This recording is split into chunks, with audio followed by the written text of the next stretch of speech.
Oh, damn it! This is the opening of 24 Live Another Day. We start with CIA ops chasing somebody. The series begins running, you know. Freeze it right there. That Jack Bauer has survived intact to live another day is good news for a lot of people. What the hell have you been doing the past 4 years? I was really excited that 24 was coming back. I couldn't believe it. There's fireballs, there's action. It's all good 24 kind of stuff. It's a high-octane thriller with literally time ticking down. It's the self-destruct program. Damn it! Why is he here? Why is he back? Jack Bauer is a traitor and a psychopath. Is he here to harm the president? Is he here to help the president? We don't know.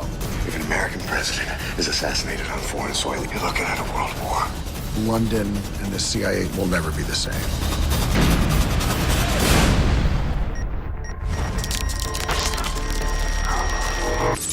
Action!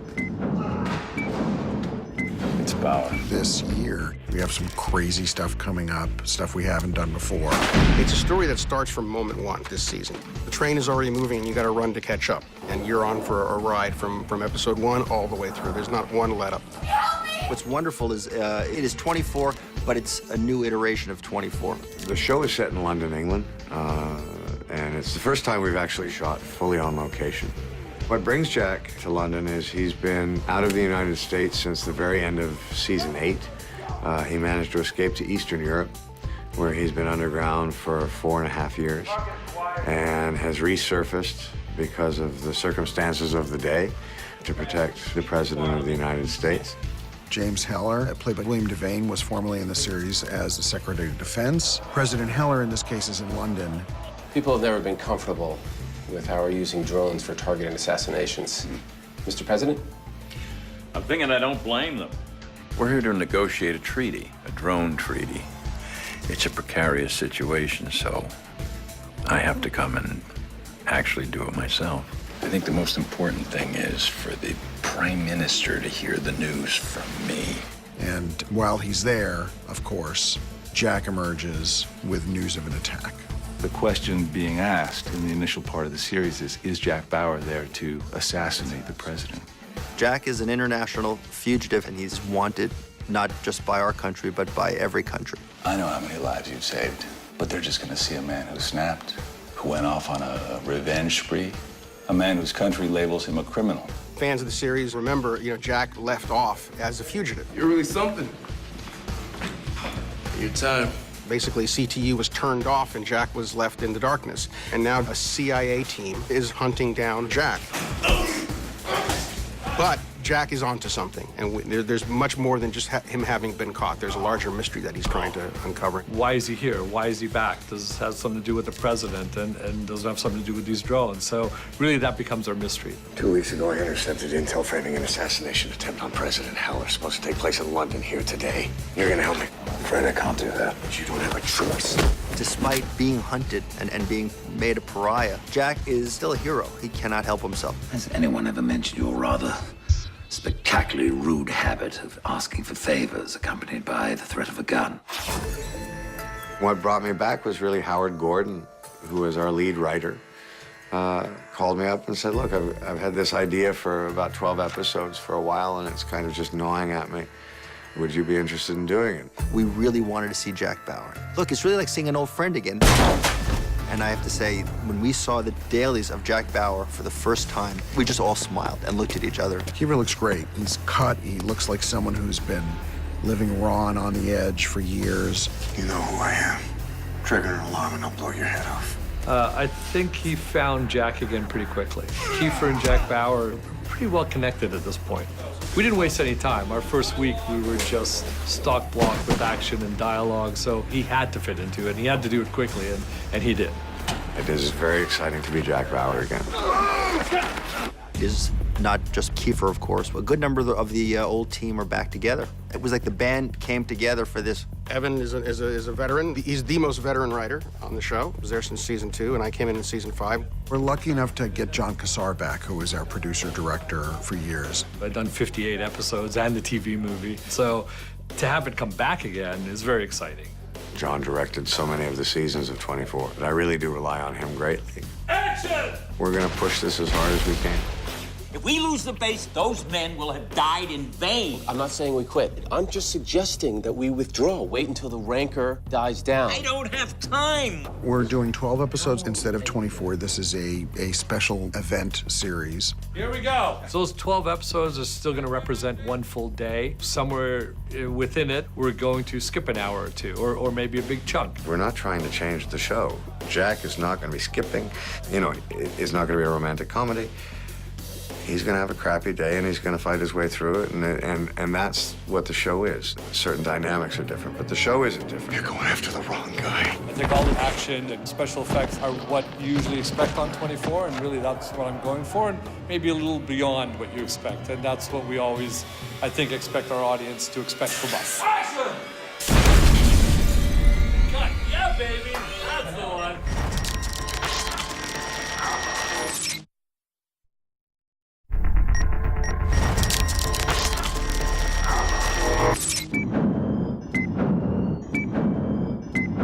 This year, maybe my favorite cast that we've ever had. It's extraordinary. First, we've got some characters that you love that we brought back. My God, Chloe. What happened to you? The notorious Chloe O'Brien. Chloe's not nearly the same individual that we saw in season 8. Chloe is with the group that believes in information being free. They have no qualms about letting out secrets. It's the opposite of how Chloe used to believe. She has turned anti-government. She has become kind of like a darker version of Edward Snowden. Intelligence agencies keep secrets because what they're doing is criminal. That's naive even for you. You're smarter than that. You don't get to judge me. Not after what I've been through. Chloe and Jack start out at odds because Jack has kind of come out of nowhere and wants her to go with him and help him to stop this plot against the president. Jack, in 4 years of hiding, doesn't really trust anybody, and Chloe has gone through her own evolution, and they don't start off as the best of friends. We're not the same Chloe and Jack as we were, and we're not seeing eye to eye. Why are you doing this, Jack? Some fantasy that if you save Heller, all will be forgiven? You knew Heller. You know he's a good man. No, I don't know that. William Devane is reprising his role as Heller. I'm now the president, the most powerful man in the free world.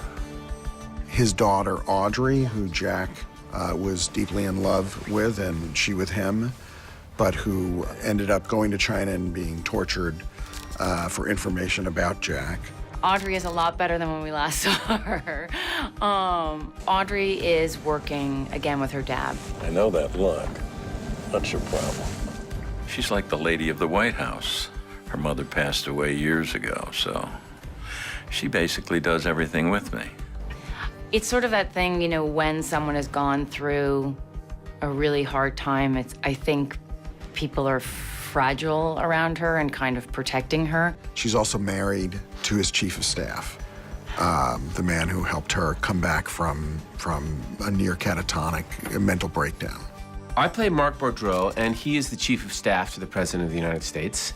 Tate Donovan is a great character this season, Boudreau. He's operating purely from pain in his opposition to Bauer, who he sees as a threat not only to the country, but to his wife and to her well-being, to her sanity. The president should be made aware. You weren't there. You didn't see what Bauer did to his family, what he did to Audrey. He really does not like Jack Bauer. As long as she lives, she's never going to hear the name Jack Bauer. In the first episode, I order his death or something terrible, and, you know, that doesn't bode well for a character if you order Jack Bauer's death. So it's an interesting triangle that's kind of cracked apart when Jack appears. With Tate Donovan, we have several new people that feel like they were born to be on the show. In God's name have you been? Chloe is working with the leader of a hacker group. His name is Adrian Cross, and he's played by Michael Wincott. And he's a charismatic, almost prophet-like figure who presides over this group of misfits who help him dig out information about governments and spread it. We acquire and disseminate information. Nothing. You make it sound like what you do is benign. We both know that's not true. The CIA station chief is Agent Navarro, who's played by Benjamin Bratt. For me as an actor to be invited to come on board and participate, to really jump on board this roller coaster that is a global phenomenon, has been a real thrill. With 24, you can never be certain that someone is what they say they are. But what I know of who I play at this point is that he is a calm leader. He's cautious. He's very thorough. Hey, sorry I shut you down. I play Kate Morgan, the CIA agent. We meet her, she's packing up because she's being demoted. Her husband was revealed to be a traitor selling secrets to the Chinese, and she's about to be transferred back to the States. Before that, she was a pretty great field agent, very impulsive and one of the best that they had. She sees capturing Bauer as her way of redeeming herself. She has instincts that are very in sync with Jack Bauer when he was a young agent, and goes a long way to proving herself to be reestablished as part of my crew. I'm the one that got inside Bauer's head. Not you, not Eric, not anybody. She has to go head-to-head with Jack, and that's not easy to do for anybody to do. What is she doing here? I reinstated her just until we get Bauer back. Eric Ritter arrived at this station to take Kate's job when she transfers out, and he's impatiently waiting. She might be trying to prove herself. I don't care. But you don't expect me to work with her, do you? I expect you to do your job without questioning my orders. Benga, who, of course, everyone knows from The Wire fame, is Eric. Eric thinks that Kate is not fit to do the job. She may have been at one point, but not any longer. And he is, and he'll do it well. Kate Morgan isn't there. She's not even on the books. This goes bad, it's on you. When it looks like she's gaining traction, he's very threatened at first. Cut her loose. Leave him. Are you out of your mind? He's coming with us. He knows something. This was not your fault. Margot, our main antagonist, our main villain, is a woman who swears her revenge on President Heller. Margot is a driven, motivated, passionate woman with a cause in mind, and her cause is revenge. This family has worked too hard for too long to let anyone or anything get in its way.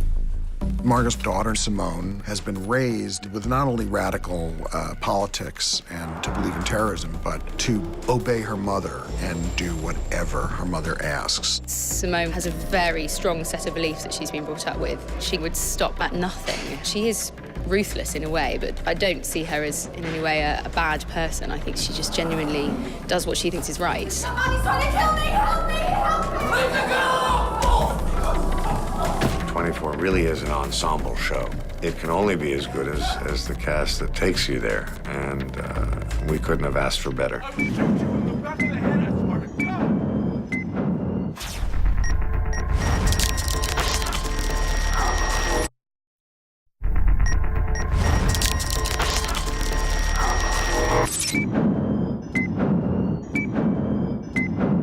There is something about the UK.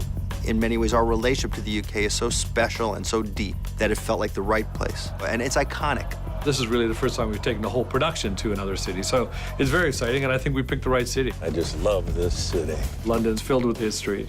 The visuals speak for themselves. You point the camera almost anywhere, and it's great. Our first day, we were right in central London, right off of Piccadilly Circus. I was born here, and I lived here till I was about 3, so there's a kind of a nationalistic pride I have about England.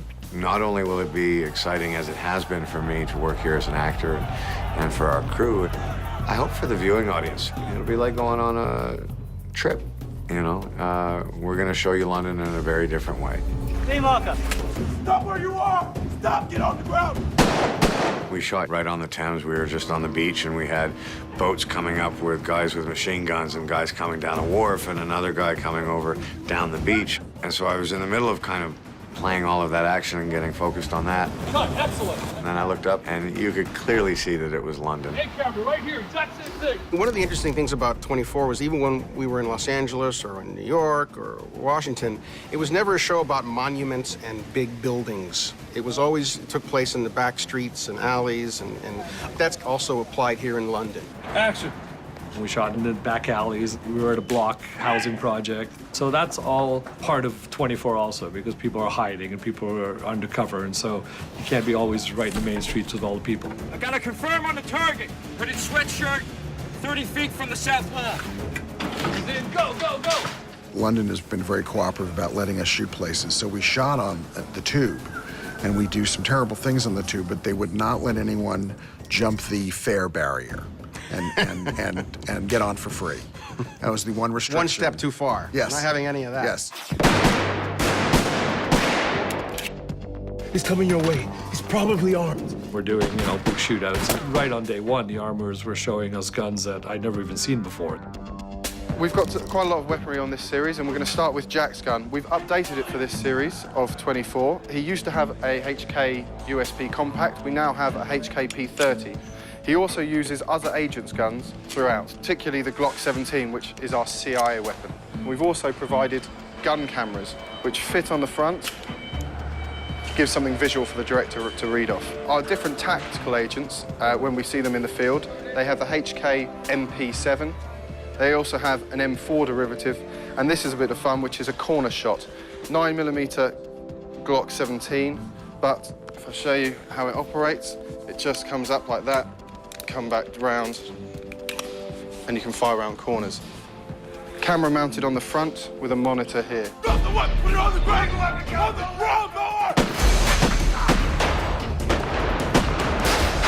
Here we go, action! My name's Mark Mottram. I'm the stunt coordinator on 24. John moves so quick. He knows where he's going, knows the shots. We just got to be on top of everything, and it's got to be ready. If I'm holding him up, mate, he's kicking me up the butt. Do you know what I mean? So Kiefer picks it up so quick. Do you know what I mean? He's done this a million times. It's like driving a car team. We literally set a few moves. He comes in, picks it up like nothing, which is really quite cool. Yeah. Mark and his team, I think, are really good, and they really are a team. Shooting at us, move! They've had a very busy episode 1 and 2. It was filled with fights and action, so they've hit the floor running, and the poor guys, I don't think are going to get much of a break. I think they're going to be very busy through the 12 episodes. 3, 2, 1, action! Try, boys. The guys that do our special effects, they've been a crack crew. It's very important for 24. We blow things up. It's what we're known for. And so coming to the UK was not going to change that. Bullet hits, things breaking, atmosphere, obviously, in all our sets, which is smoke and water. In the first 2 episodes, we've already had, I think, probably over a dozen explosions. God, that was awesome!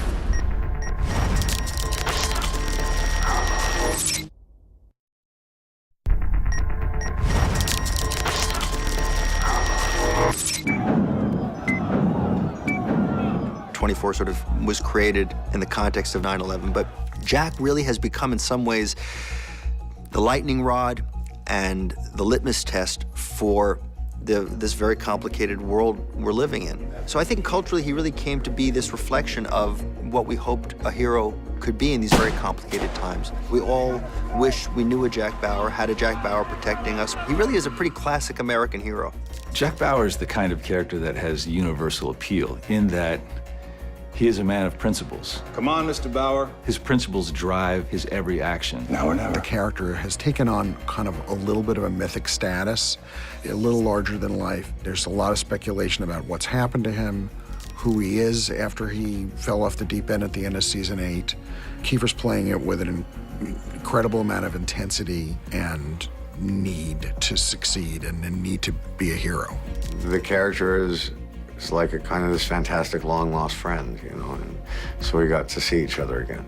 Fox was very, very gutsy to do a show like 24. 24, for me, was really a catalyst for how television was viewed and is viewed. 24 was one of the sort of first, binge watching of shows. Classic 24 kind of had that addictive, all the plots leading to the end of that episode. You couldn't wait, the binge watching.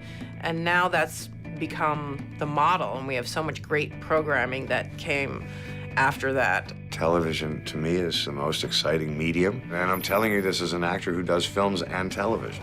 For all of those reasons that television has become as exciting as it is, 24 was one of the aspects that helped shape that. And for that, I will always be proud. We were fortunate to just be right at the leading edge of that wave. It was kind of a new age of television. It was really exciting to keep pushing the limits. And I don't think that's going to stop. I mean, I think 24 is still one of those shows. And even though we're coming back after being, laid off for a while, I think we're still going to be on that leading edge. What's cool, I think, about 24 is that it reflects the issues that are going on today. 24 was always dealing with stories that were ripped right out of the headlines, and so I think that's always part of what we give you when we give you 24. Several things that really have become bigger issues in the 4 years since the show's been on. Drone warfare, the advent of WikiLeaks, and hyper-government surveillance and people revealing that. It's thrilling that there are so many storylines started and in gear right here in this first hour. It's just amazing. Certain facts have been covered up by us. I think, most television would like to be this relevant. You don't need to have watched the show before to watch the show now. We're designing it so that you can just, get on board the moving train. It's very quick, it gets your heart racing. It's been described as a soap opera on crack. We shoot it faster. It's more instinctive. It's just simply more exciting. It becomes an edge-of-your-seat experience. It's going to be so satisfying to the fans of 24. The show's coming back, and there's nothing we can do to stop it. They want blood. Stop! This is bigger than President Heller. They're planning a full-scale attack.